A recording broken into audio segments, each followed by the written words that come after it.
Shoulders, bicep, triceps. Let's go. Workout सुरू करायच्या अगोदर मी स्टार्ट केलं मोबिलिटी ड्रिल्सने. त्यामध्ये मी अपर बॉडी आणि लोअर बॉडीचं वॉर्मअप करून घेतलं. त्यानंतर मग फर्स्ट व्हेरिएशन मी overhead plate loaded press start केलं. त्यामध्ये 20 kg, 40 kg आणि 60 kg असे 3 सेट्स केले. 3 सेट्समध्ये ॲज पर माय स्ट्रेंथ मी वेट वाढवत गेलो आणि रेपिटेशन्स 12, 10, 6 रेपिटेशन्सवरती फोकस केलं. सो फर्स्ट सेट मी 12 रेपिटेशन्स केले, second set 10 रेपिटेशन्स and third set मी 6 रेपिटेशन्स केले. फोकस केलं स्लो मुवमेंटवरती. जेवढं कंट्रोल करू शकत होतो तेवढं कंट्रोल करत होतो. सेकंड व्हेरिएशन लॅटरल रेजेस, ते पण 3 सेट्स 10 to 15 रेपिटेशन्सचे केले मॉडरेट वेट सोबत.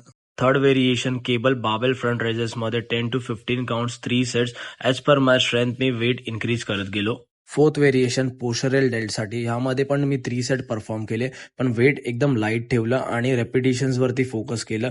3 सेट्स 15 काउंट्स. आणि हे फेसफुल नाही, ह्यामध्ये मी वेगळे बायोमेकॅनिक्स ॲड केल्यात आणि प्रॉपर टार्गेट केलंय पोस्चरल डेल्टसाठी. ह्यासाठी मी एक प्रॉपर वेगळा व्हिडिओ बनवीन आणि तुमच्यासोबत शेअर करीन.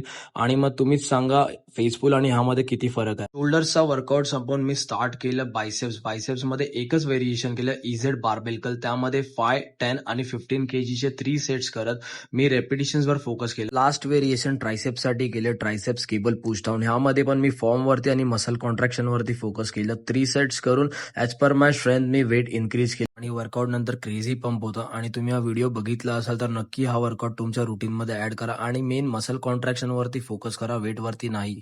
Thank you for watching.